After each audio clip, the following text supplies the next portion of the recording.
Hola, bueno, mucho gusto, como ya me presentaron, soy Daniela Gordón de Costa Rica. Muchas gracias por la oportunidad de estar participando aquí porque aprendemos y nos vamos retroalimentando entre todos y para jóvenes como yo es un espacio de crecimiento personal y para ir agregando y aportando un poquito más de nosotros a la población, ¿verdad? Yo pertenezco a META, que es Movimiento Estamos Todos en Acción. Es un grupo, un movimiento, una escuela de líderes, una red de jóvenes con y sin discapacidad que abogamos por los derechos de los jóvenes con discapacidad. En este espacio estamos en Argentina, Uruguay, Perú, Colombia, México, República Dominicana, Costa Rica y, bueno, ahorita no recuerdo algún otro país. META prioriza, siguiente, se me olvidó eso. META prioriza el trabajo sobre 3 artículos de la Convención sobre los Derechos de las Personas con Discapacidad. El artículo 24, que es el derecho a la educación inclusiva, que tenemos un proyecto que se llama Mandela, Escuela Mandela. El artículo 25, que es sobre los derechos de la salud, y el artículo 30, que es sobre una vida recreativa, cultural para los jóvenes. Y en el consenso de Montevideo tenemos, priorizamos en los capítulos A, B, D y E. Sin embargo, es necesario destacar que en el consenso de Montevideo, a pesar de que se abarcan muchas poblaciones vulneradas, no existe un capítulo específico para las personas con discapacidad y sus necesidades. Y al no incluir esta población, estamos otra vez discriminándola, vulnerabilizándola y dejándola a un lado, que es lo que en estos congresos, en estos foros, es lo que tratamos de hacer, de incluir a todas las poblaciones. Siguiente. Y bueno, ya lo que vengo a hablarles es de la asexualización y ¿cómo digo esto? Cuando le ponen una característica de niñez a un joven, sí, infantilización a una persona con discapacidad que puede tener 35 años, pero lo van a seguir viendo como una niña de pobrecito y pobrecita. Y con lo de los derechos sexuales y reproductivos, yo relaciono mucho lo que es desde el Holocausto, porque se había hecho el decreto de esterilización, donde esterilizaban a todos los niños y personas que tuvieran alguna discapacidad, si eran sordos, si tenían alguna discapacidad física o alguna enfermedad, los apartaban totalmente, los esterilizaban o comúnmente los asesinaban. Y esto era para que no se reprodujeran y evitar ese riesgo de que la población anormal, entre comillas, ¿verdad? Porque es como siempre se ha visto, porque los normales son nosotros, ¿verdad? Entonces, esto no es desde hace un par de años, eso ya lleva más de un siglo, de que siempre se ha visto a la persona con discapacidad como de que si siguen creciendo va a ser un riesgo para la población, ¿verdad?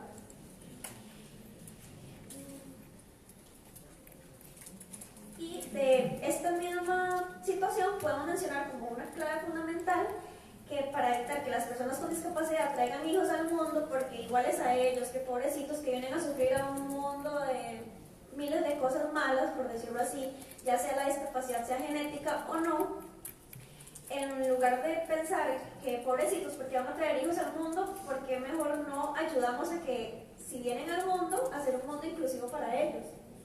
Porque es mejor no tenga hijos porque puede que salgan con alguna discapacidad, o está embarazada, ay no, su hijo va a tener síndrome de Down, mejor aborte. Si el riesgo del embarazo no perjudica ni a la madre ni al niño, no creo personalmente que sea necesario abortar, no porque simplemente tenga una discapacidad, también tiene un derecho a vivir. Luego, un caso es de una niña sorda que como cuando tenía unos 9 años aproximadamente, el doctor o doctora le dijo a la mamá que mejor la esterilizara porque cuando fuera grande ella no tenía para qué iba a tener una familia, que no iba a poder comunicarse, que cómo iba a criar a sus hijos, que no iba a tener una familia, ¿verdad? Y por falta de información la mamá llegó y la esterilizó. Luego esta niña, cuando ya se convierte en una mujer, tiene tiene 25, 30 años, quiere llegar a tener una hija o un hijo, no va a poder. ¿Por qué? Por la esterilización forzada, que ni siquiera le preguntan. Entonces, todo esto es asexualizando a las personas con discapacidad, porque, por ejemplo, si se conoce un poco sobre la lengua de señas, se pueden dar cuenta que existen muchas palabras, mucho vocabulario en las lenguas de señas respectivas de cada país, que no hay vocabulario sobre sexualidad. Hay palabras que ni siquiera existen, y si usted les dice qué es esto, tiene que buscarles una imagen en internet para que ellos sepan que eso es un órgano de su cuerpo y que funciona así. ¿Por qué? Porque para que ellos van a saber para qué sirve este órgano sexual reproductivo, para qué sirve este otro, no lo necesitan. Así es como se ha pensado siempre. Entonces, a través de la tecnología, siguiente, se me olvida.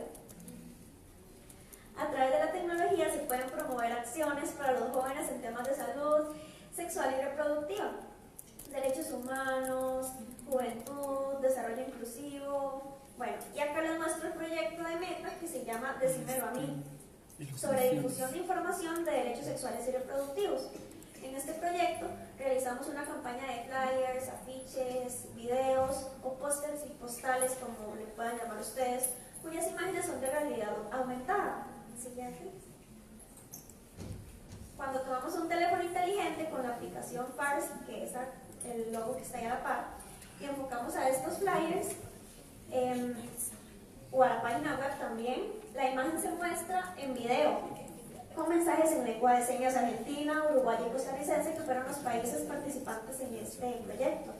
Entonces, usted con el celular enfoca a la imagen y va a aparecer el joven sordo explicando algún tema sobre sexualidad, algún tema sobre derechos sexuales, sobre el aborto, muchos de estos temas que se les niegan. Somos nosotros los que tenemos en las manos el poder de hacer pequeños cambios que crearán grandes oportunidades para los niños, niñas y adolescentes. Hacer que las próximas generaciones, y no solo las próximas, también las de ahorita, vayan concientizándose de qué es la discapacidad, porque lamentablemente hasta que no estemos en una situación de discapacidad o no vivamos con una persona de discapacidad a la par, no vamos a involucrarnos en estos temas. Yo tengo apenas 5 años de tener una discapacidad, y hasta que no me vi involucrada en esto, no vi la importancia de lo que era una rampa, de lo que era que para cruzar una calle me tuvieran que ayudar, o para bajar una grada. Pero eso es lo mínimo para una persona con discapacidad, que la misma sociedad se vuelva inclusiva. Y para una mujer, que es agregarle el reto del género, porque es aún más fuerte, que uno esté en silla de ruedas y lleguen a decirle, ay, pero tan linda para que esté en silla de ruedas. Entonces, y muchas veces me lo hicieron. Y entonces yo me volvía muy sarcásticamente y le decía, ay, perdón, tenía que ser fea para estar en silla de ruedas.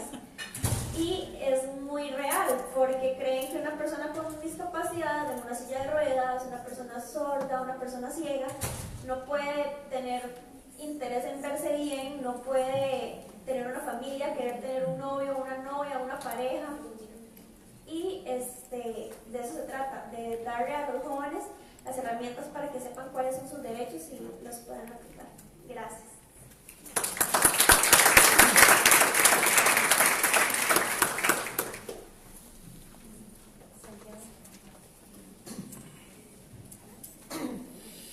Bueno, muchas gracias por la invitación. De hecho, voy a hacer el tema de barreras para el ejercicio de los derechos sexuales y reproductivos de adolescentes viviendo, en personas LGTBI. Y más que todo,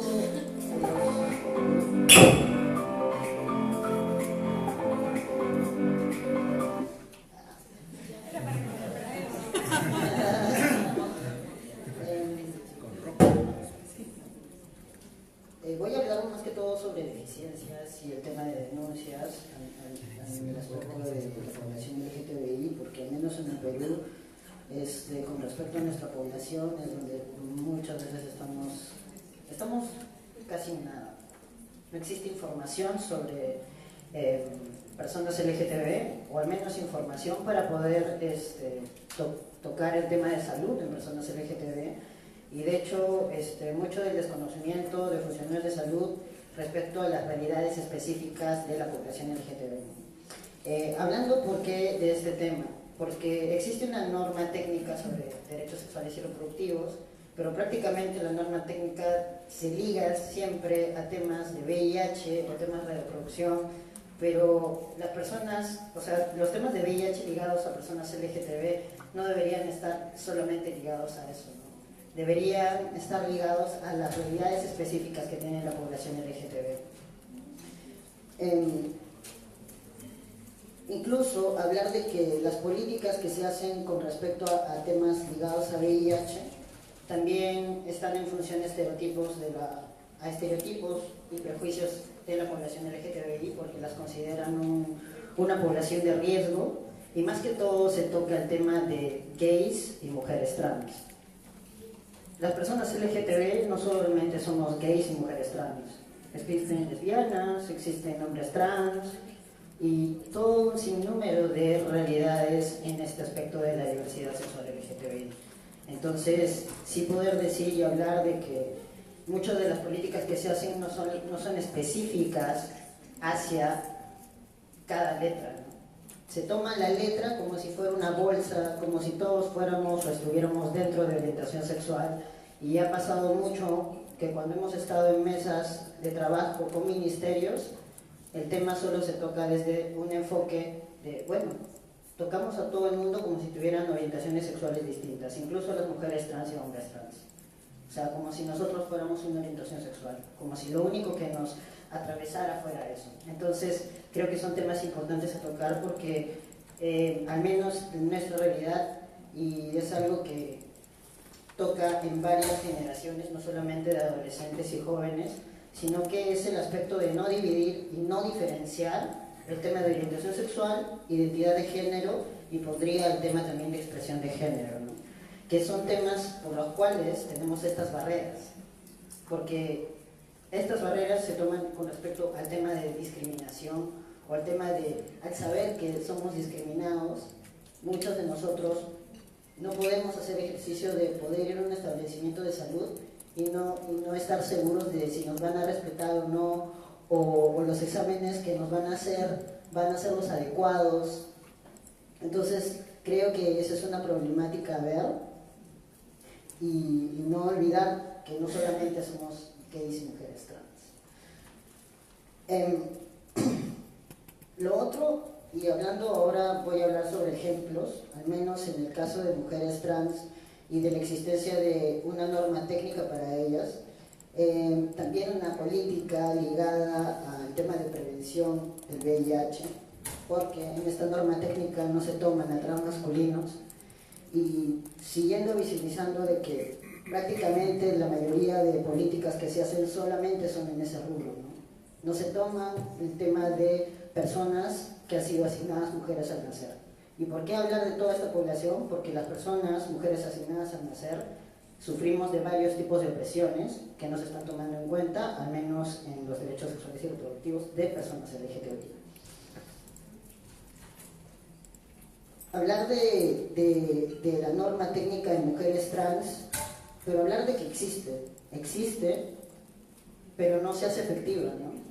No se hace efectiva y no se pone un presupuesto cada vez que se hace una política, una iniciativa.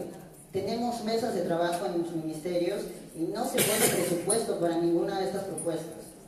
Últimamente, o el año pasado, hubo una iniciativa desde el INEI de poder hacer una encuesta para personas LGTBI, pero sin embargo su propuesta siguió siendo meternos nuevamente en una bolsa de que todas las personas LGTBI somos iguales, y lo segundo fue que prácticamente no se tocaba el tema de identidad de género, y tampoco había presupuesto para que esta encuesta se vaya a regiones, para que tome realidades distintas en regiones, porque los temas de realidades acá en Lima, si bien es un poco más libre, es mucho más entendible el tema, tanto, pero en regiones es mucho peor.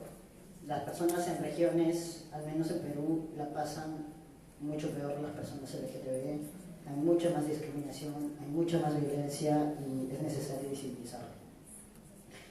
El tema del estigma hacia la población LGTBI, como les dije, genera que las personas, esta población no tenga garantías de ser respetadas en al menos establecimientos de salud. Y voy a hablar de tres aspectos: la decisión de no atenderse por el miedo a ser discriminadas y que los funcionarios no atiendan adecuadamente a estas personas, y que también la atención sea en base a prejuicios, estereotipos y desconocimiento sobre el tema LGTBI. Voy a dar ejemplos, al menos, más que todo voy a tocar el punto de mujeres lesbianas y transmasculinos. ¿Qué pasa en el tema de mujeres lesbianas? Y esto tiene que ver al estereotipo de las prácticas sexuales de mujeres lesbianas, porque muchas veces se piensa que las prácticas de mujeres lesbianas no son penetrativas. Y también han habido muchas denuncias de que del aspecto de que a muchas mujeres lesbianas no les tomaban los exámenes que tenían que tomarles, ¿no? Bueno, tú no tuviste prácticas sexuales penetrativas, bueno, no te hago tal examen, no te hago otro examen, quédate con esto. Pero sí, sufrimos las mismas cosas. Por el hecho de haber nacido con vulva, seguimos teniendo las mismas realidades que mujeres, incluso si no tengamos las mismas prácticas sexuales, y esto es una problemática que sigue pasando en el Perú. En el tema de transmasculinos, es hablar de que la heteronormatividad sigue siendo patriarcado, y hablar de que transmasculinos también tenemos prácticas sexuales distintas y que nuestra orientación sexual puede ser diversa también. Se habla mucho de que las personas trans, se piensa que las personas trans necesariamente somos heterosexuales. No necesariamente somos heterosexuales, sino que tenemos orientaciones sexuales distintas. Y estos son vacíos que se presentan porque muchos funcionarios de salud piensan que ya, viene una persona trans, ya, es heterosexual. No.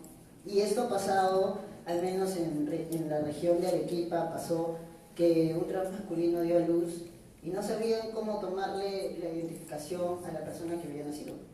O sea, no sabían si aceptar, si era padre, si era madre. Entonces, ese tipo de cosas se presentan, ¿no? ¿Y qué pasa también en el acompañamiento que se tiene hacia personas trans que en regiones no se sabe mucho sobre este tema? Creo que hablar también de que nuestras realidades como personas asignadas mujeres al nacer, también parimos y también abortamos. ¿Por qué? Porque muchas veces también se invisibiliza que existen violaciones correctivas hacia lesbianas, y por qué no decir a transmasculinos, que no se visibilizan y que siguen siendo un tema que no se toca y que prácticamente son borrados. Las violaciones no solo ocurren en mujeres, y las violaciones no solamente se dan por el tema de que eres mujer, también es porque eres lesbiana o porque no presentas una expresión de género normativa. Y es hablar de esa heteronormatividad que nos genera mucha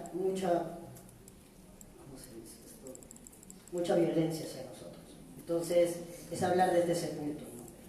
Quiero visibilizar también que en el aspecto de al menos organizaciones de sociedad civil y en el aspecto de organizaciones feministas, creo que ha habido un trabajo, al menos de jóvenes, ha habido un trabajo al menos de poder integrar a mujeres trans, a lesbianas y también a transmasculinos dentro de estos aspectos, porque prácticamente ha habido también muchos temas de no reconocer la identidad de género de las personas, no reconocer a las mujeres trans como mujeres y tratar a los hombres trans como si nosotros ya hubiéramos cambiado todo nuestro aspecto, pero se olvidan de las opresiones que nosotros sufrimos también por haber nacido con vulva.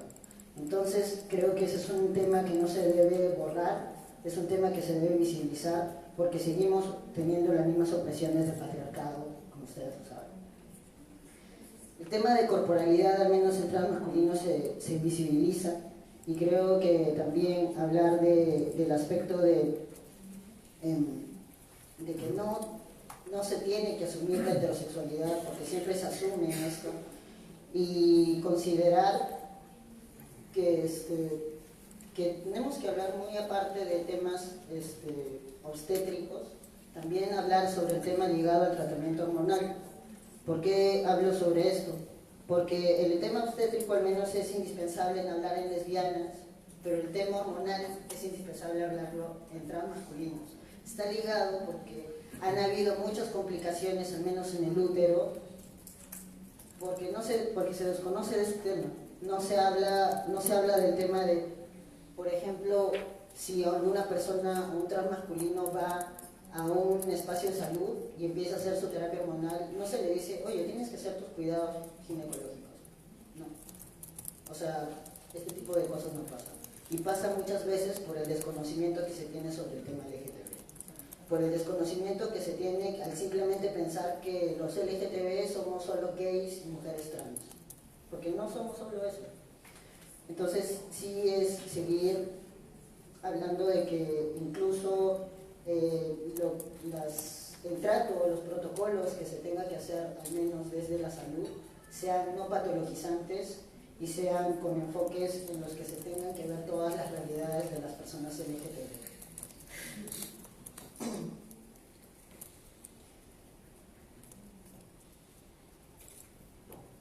Otra de las cosas de las que voy a hablar, y no está concierne al tema de lesbianas y transmasculinos, es el hecho de que el Estado tiene una deficiencia en cubrir medicamentos básicos como el Targa para personas que viven con VIH.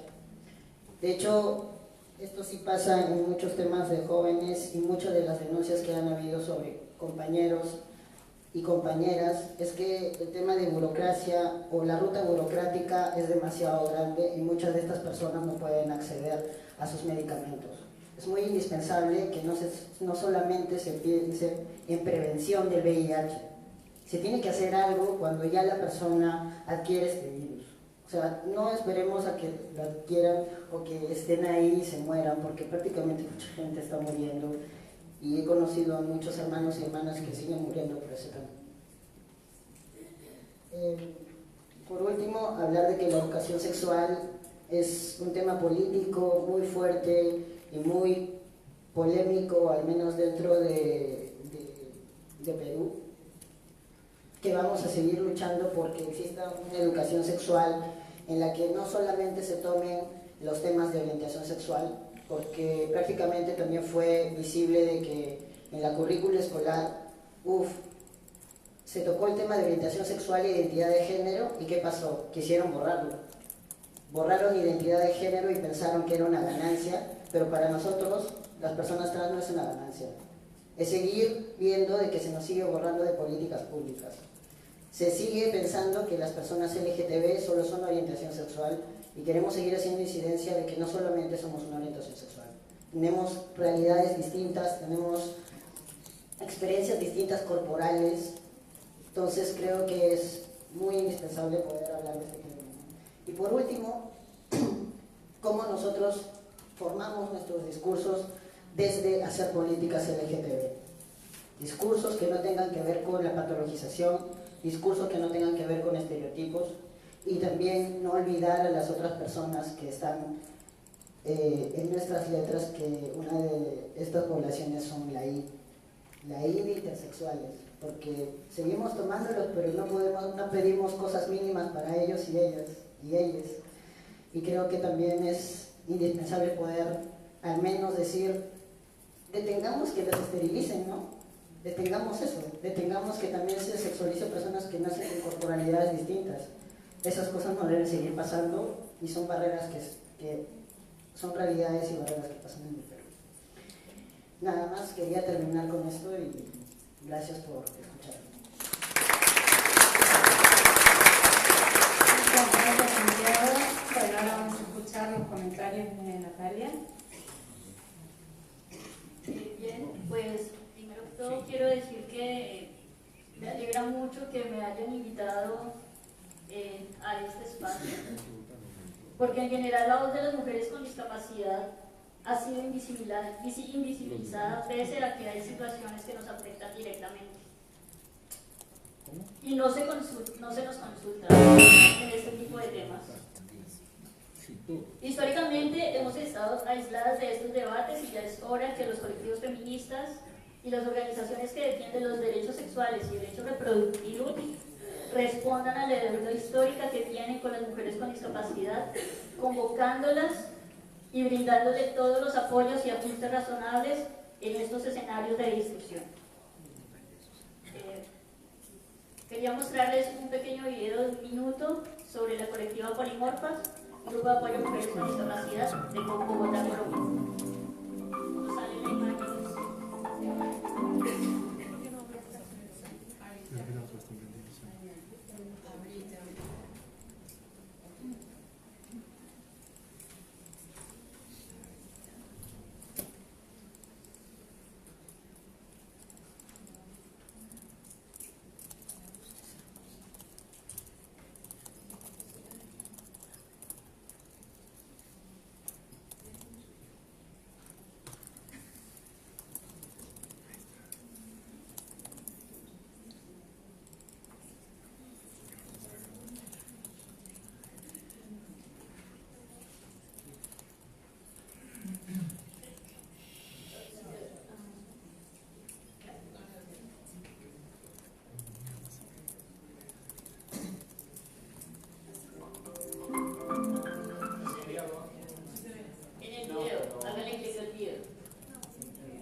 Polimorfas es una iniciativa de mujeres con discapacidad que decidimos organizarnos hace 3 años para reivindicar derechos que históricamente han sido vulnerados a estas mujeres. Siguiente.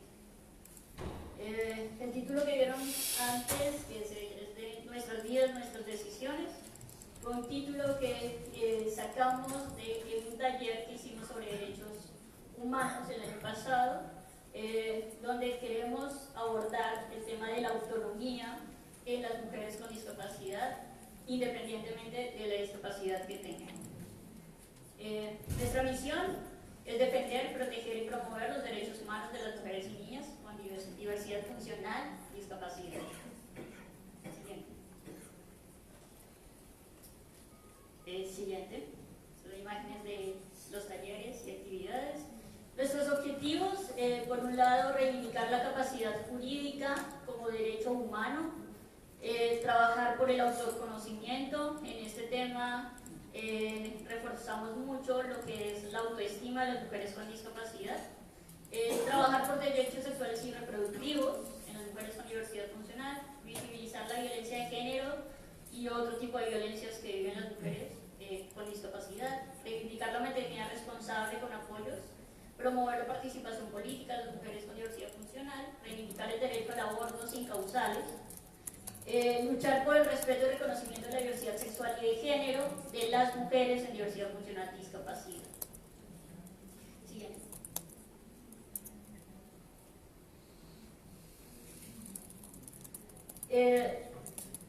Para nosotros la educación sexual se sigue limitando a la prevención del embarazo adolescente y prevención de las ETS, sobre todo VIH, pero de manera claramente errada. Pero no se aborda la prevención de violencias, el cuestionamiento de los roles de género y además la existencia de corporeidades no normativas o reconocimiento de estas. En el caso de las y los adolescentes con discapacidad, siguen marginados de la educación regular y esto hace que esta población no acceda a la mínima información que se brinda en los colegios. En el caso de las adolescentes, mujeres adolescentes que logran entrar a la escuela regular, muchas desertan porque, por un lado, los colegios tienen serios problemas de accesibilidad. No hay baños accesibles, la mayoría de centros tienen escaleras, no brindan los apoyos y ajustes razonables que las personas requieren para poder estudiar. Y por otro lado, desertan porque hay unas tensiones sobre las corporeidades normativas. Es decir, cuando las mujeres están en ese proceso de la adolescencia, claramente no se ven identificadas con los cuerpos normativos de las otras adolescentes y en muchas ocasiones esto hace que las chicas deserten por esta razón. Hay un problema muy grave y es la educación segregada, no solo en Colombia, sino en toda Latinoamérica y en muchas partes del mundo. Todavía hay instituciones de educación especial, instituciones de educación segregadora, como las denominamos nosotros, donde las y los adolescentes no acceden al tema de educación sexual integral. Por último, y para no ser más grave, varios de nuestros países tienen la esterilización forzada como una práctica no solamente naturalizada desde la sociedad misma, sino una práctica que es jurídicamente, legalmente hablando. Y esto claramente nos genera unas situaciones bastante complejas porque no se está respetando la autonomía de las mujeres con discapacidad a tomar decisiones sobre su propio cuerpo. Es decir, en ese momento son los cuidadores o los guardas quienes deciden sobre los cuerpos de las mujeres con discapacidad y en ese sentido claramente estamos en contra. Lo otro que también es bastante complejo es la eliminación de la capacidad jurídica, que es claramente la eliminación de la toma de decisiones sobre las personas con discapacidad. En Colombia se le denomina interdicción, en otros países se le denomina curatela, y esto claramente es una práctica que viola los derechos humanos. Ya lo hemos denunciado ante la Convención, ante la ONU, la CEDAW, cómo esto afecta los derechos sexuales y derechos reproductivos de las mujeres con discapacidad. Nosotros sinceramente creemos que la lucha por los derechos sexuales y derechos reproductivos empieza desde la lucha por la autonomía. Si no reivindicamos, si no tomamos estos escenarios de discusión reivindicando la autonomía de las corporeidades, yo creo que cualquier discusión que se haga realmente no va a valer la pena, porque realmente aquí se está jugando un tema muy importante y es que se le está eliminando la posibilidad a una persona de decidir sobre su vida y de decidir sobre lo que desea hacer. Siempre hemos creído que las personas con discapacidad no tienen toma de decisiones, las vemos como simples animalitos entre comillas, y creo que ya es hora de que empecemos a romper con esos imaginarios y esos constructos sociales. Muchas gracias.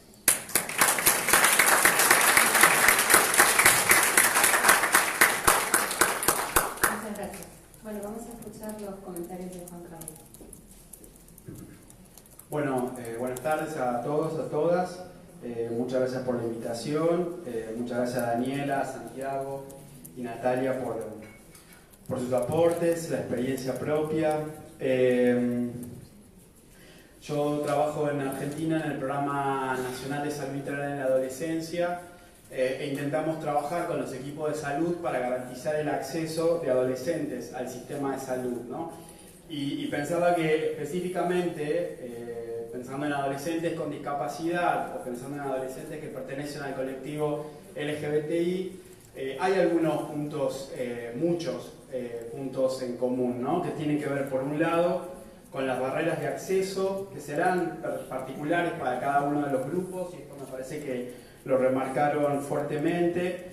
El tema de la discriminación y el estigma, creo que también es algo con lo que, ¿no?, tienen que cargar en sus propias trayectorias vitales, pero también en el encuentro con el sistema de salud o con el sistema educativo.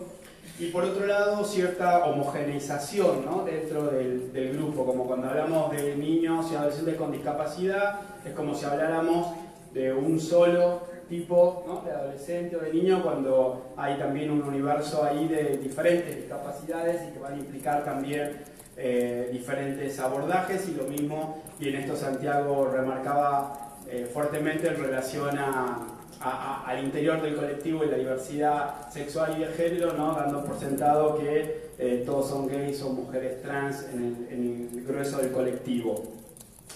Me quedaba con esta imagen o con esta realidad que traía Daniel en relación a la infantilización de las personas con discapacidad, pensando o trabajando algunas de las barreras concretas de las mujeres y niñas con discapacidad a los servicios de salud sexual y reproductiva, que en general son poco accesibles, cuestiones de prácticas de aborto o de prescripción de métodos anticonceptivos sin el consentimiento de las niñas y las mujeres, ¿no?, en esta suerte de esterilización que muchas veces se realiza, o la sobremedicación del parto, el embarazo, el puerperio hacia las mujeres con discapacidad.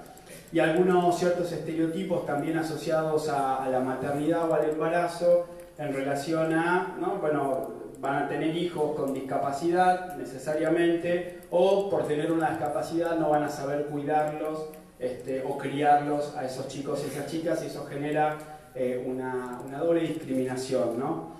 Y otra de las cuestiones que también es importante, y me parece que esto también es un desafío para quienes venimos del sector salud, tiene que ver con la transición, digamos, ¿no?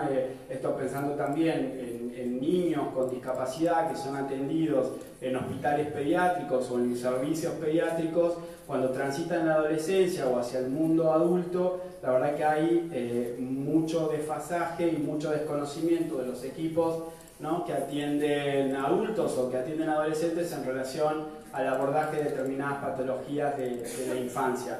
El tema de la transición de estos chicos me parece que también es un desafío a pensar.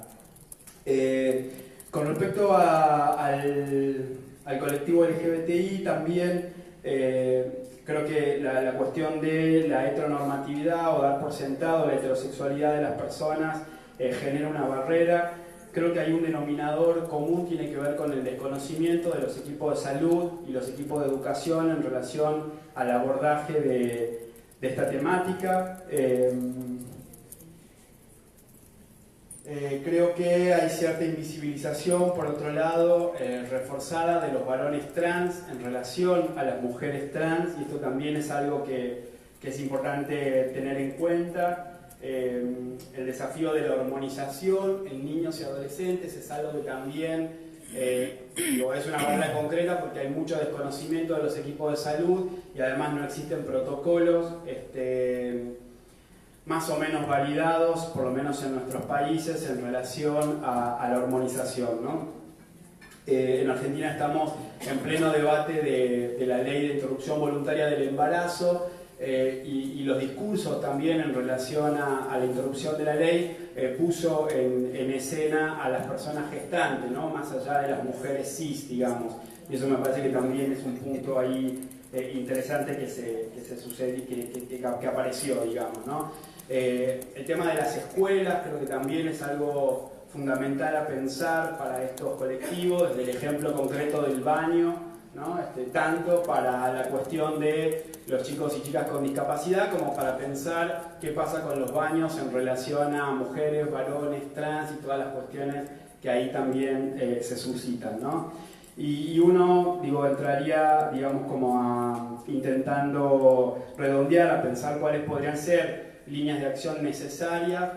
Una me parece también como para pensar en la política pública tiene que ser el tema de los datos, ¿no? Saber con qué población contamos cuando hablamos de estos grupos poblacionales, y me parece que esto también es un desafío para los países. La educación sexual integral con perspectiva de género, con perspectiva de derechos, que incluya la discapacidad también. El acceso al sistema de salud y la capacitación a equipos de los sistemas de salud, me parece que esto también es algo fundamental. Y por otro lado, el tema de las leyes, ¿no? Pero también entender a veces que la legislación no garantiza acceso, digamos, ¿no? Es un punto necesario, pero de alguna manera también los equipos, las instituciones, las sociedades necesitan o tienen un camino que va, digamos, no siempre en consonancia con el tiempo de la ley, digamos, ¿no? En Argentina tenemos ley de identidad de género, por ejemplo, desde el año 2012, y sin embargo hay muy pocos servicios o muy pocos equipos en el interior del país, y pensando en la diversidad del país, que puedan dar respuesta concreta a la población, sobre todo trans, ¿no? Y mucho más si hablamos de niños, niñas y adolescentes trans. Así que me parece que esto podría ser también como un punto fundamental a pensar como en los desafíos. Y otra de las cuestiones también que me parece importante, hemos hablado también mucho de niñas y mujeres, pero creo que también es importante pensar un poco en los varones. En toda nuestra región, la segunda causa de acoso escolar tiene que ver con la orientación sexual y la identidad de género, y esto también, creo que es algo a trabajar. Y por otro lado, el 60% de las muertes en adolescentes está asociado a causas externas, a muertes violentas, accidentes, suicidios y homicidios. El suicidio es la segunda causa de muerte en adolescentes y el 80% es en adolescentes varones. Y hay muy pocos estudios y algunos dan cuenta de que pueden estar asociados con el acoso, con el bullying homo, leo, transfóbico, ¿no? Entonces me parece que también estas son cuestiones a trabajar y a pensar en los equipos y ponerlos en la agenda y en la decisión de las políticas, ¿no? Bueno, eso en principio.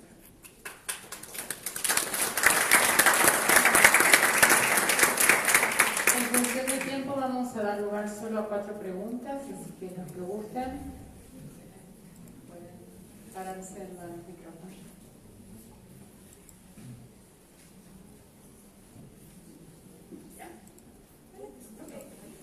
Bueno, yo tengo 2 preguntas. La primera, bueno, yo fui proveedora de servicios durante algún tiempo en Venezuela para jóvenes con síndrome de Down dentro del espectro autista y sus familias. Y mi pregunta es la siguiente, muy directa. ¿Qué cosas harían su experiencia dentro de los servicios más digna y de alta calidad? O sea, ¿qué mensajes tienen ustedes para los proveedores que estamos aquí o los proveedores que puedan estar relacionados con las organizaciones que estamos acá? Y segundo, un tema que también es súper invisibilizado es el tema de la diversidad sexual dentro de las personas con discapacidad. ¿Alguna experiencia, alguna buena práctica que quieran compartir al respecto?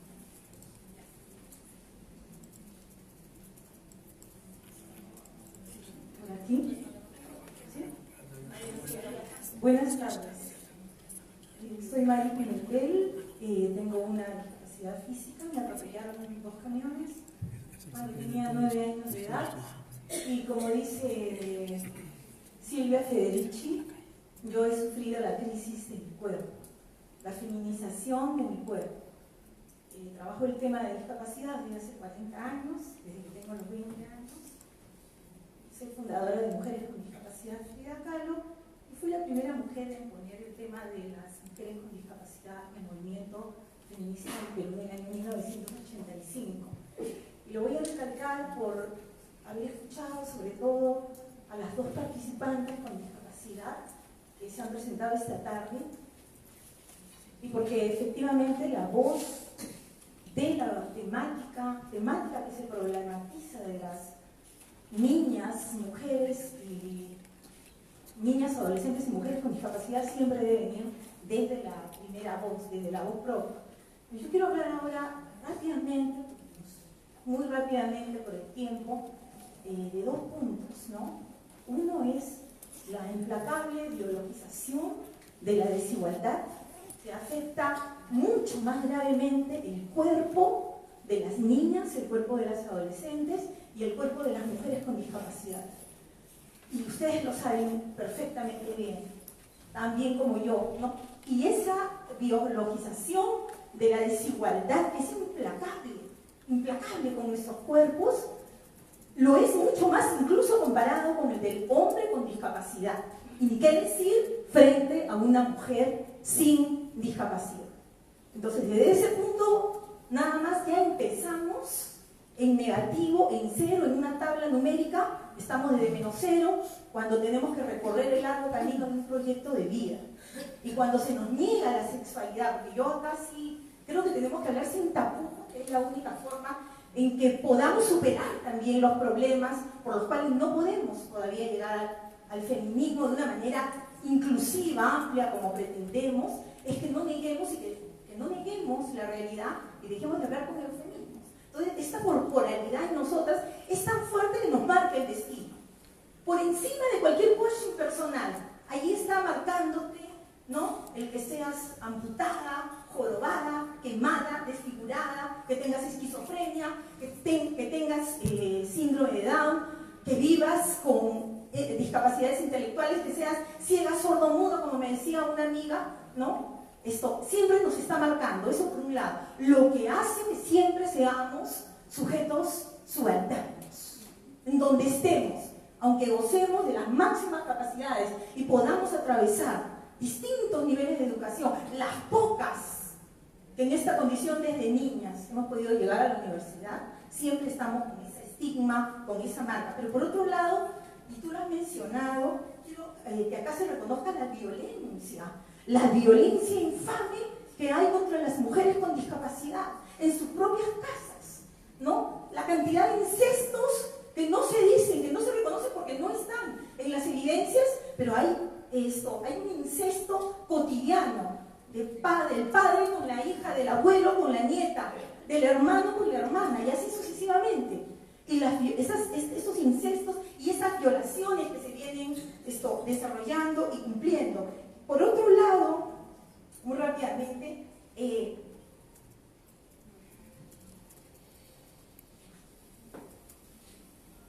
quería hablar que no somos un frente monolítico, somos una diversidad de mujeres con discapacidad, y en esa diversidad también, y que vamos además caminando con una diversidad de diagnósticos por los que nos miran, ¿no? No miran a la mujer, miran al diagnóstico.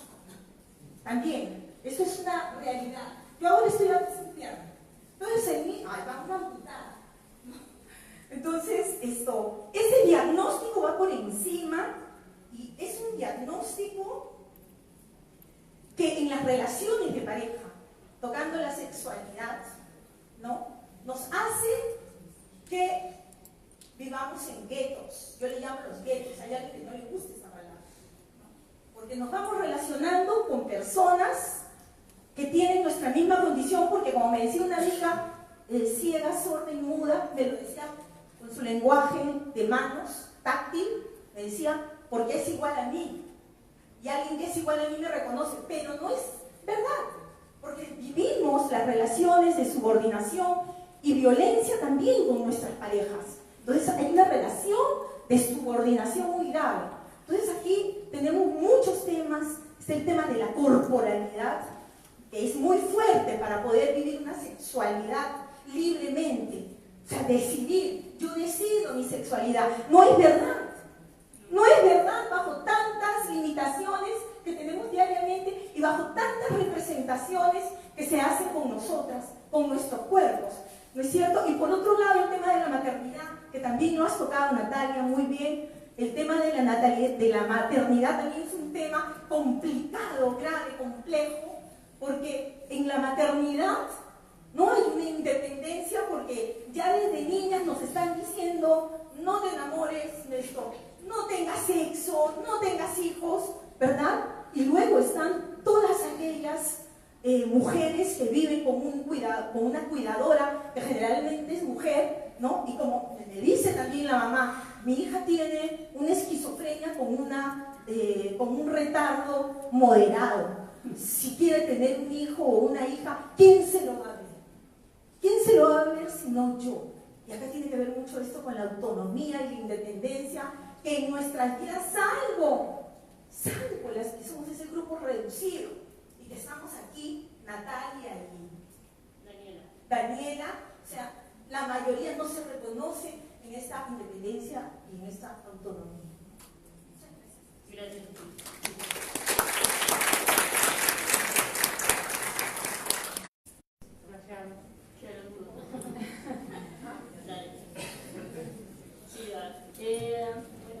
Respondiendo a las dos preguntas que se hicieron inicialmente, con respecto a cómo debería ser la atención, pues claramente pensando en términos de accesibilidad, y eso es muy amplio, claramente, ¿no? Entonces, acceso a la información y a la comunicación en formatos accesibles, braille, lengua de señas para personas sordas, claramente,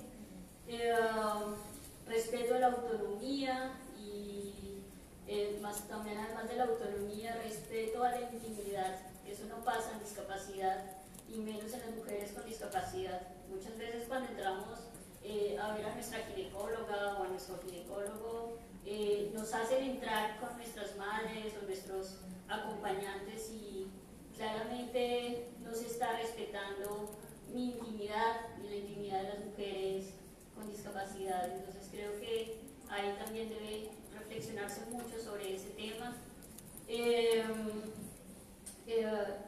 Que más allá de esto, yo creo que aquí tiene que haber un tema de voluntad política y un ser más sensible de la misma ciudadanía y de quienes prestan los servicios de salud, ¿sí? En el caso de mujeres con discapacidad, por lo menos a mí me ha pasado y me han pasado situaciones muy, muy incómodas, y es que me pregunten cosas íntimas delante de mi mamá, ¿no? Como en qué momento tuviste tu primera relación sexual, o sea, cosas que me dicen como, claro, o sea, como, ¿por qué tengo que responder esto delante de mi mamá, no? O si en realidad tuviste relaciones sexuales, dímelo, o sea, como que creo que ese tipo de cosas no deberían estar ocurriendo y ocurren en el cotidiano, ocurren muchísimo y sobre todo en mujeres con discapacidad intelectual, ¿sí? ¿Por qué? Porque las siguen identificando como niñas eternas, ¿sí? Si en general a la discapacidad nos ven como niños y niñas eternas, a las mujeres con discapacidad intelectual y psicosocial ese discurso se incrementa aún más, ¿no? A la segunda pregunta sobre diversidad sexual y de género, sí, yo creo que aquí también hay que hacer un ejercicio muy fuerte en términos de interseccionalidad. Yo no solamente tengo discapacidad, compañeros y compañeras. Yo también soy mujer, ¿sí? Y también opto por orientaciones sexuales no normativas. Yo, por ejemplo, me identifico como una mujer con discapacidad, con una orientación sexual pansexual, por ejemplo, ¿no? Y eso cómo me atraviesa a mí en mis realidades cotidianas, ¿sí? Cómo me puede afectar también. ¿Cuál es la mirada que puede llegar a tener mi familia de mí al saber que yo, además de ser mujer y tener una discapacidad, opto por una orientación sexual no normativa, ¿sí? ¿Cuál es el rechazo que yo tengo que enfrentar también? ¿Sí? y ese tipo de diálogos y reflexiones no los hemos tomado de manera seria y contundente. Y yo creo que aquí deberíamos de empezar a hacer ese ejercicio de diálogo y de reflexión sobre qué podemos hacer en ese sentido, cómo nos podemos apoyar, cómo podemos aliarnos entre nosotras y nosotros. El año pasado yo estuve en el ENLAC, el Encuentro Feminista Latinoamericano y del Caribe, en representación de polimorfas, y realmente fue una experiencia muy importante y muy valiosa, porque ver a mujeres feministas que daban unas luchas súper importantes, pero cuando estábamos hablando del tema de discapacidad, no tenían ni idea del tema, ¿no? Eran, pero como ustedes de qué están hablando, ¿no? Y eso para ellos era nuevo, y era como, ¿cómo es esto? O sea, yo realmente reflexiono mucho sobre eso, porque es en qué momento vamos a empezar a generar unas alianzas reales en reivindicaciones de lucha, ¿no? Hay un lema muy duro, pero que es muy real, y es que dice: las mujeres con discapacidad también somos mujeres, porque hasta eso nos desconocemos. Gracias.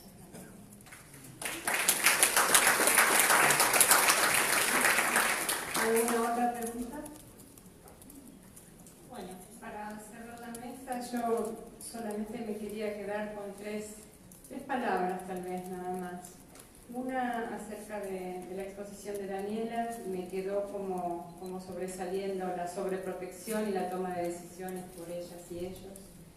En la disertación de Santiago, francamente la discriminación y la falta de respeto y el estigma como más fuertes. Y en la de Natalia, justamente está la de las corporalidades no normativas, fuera de la regla, que llevan a la inaccesibilidad y a la deserción escolar. Creo que esas fueron las palabras más fuertes que dejaron como resumen las excelentes exposiciones de ustedes. La verdad que los felicito, nos han sensibilizado fuertemente y se ve en la cara de todos.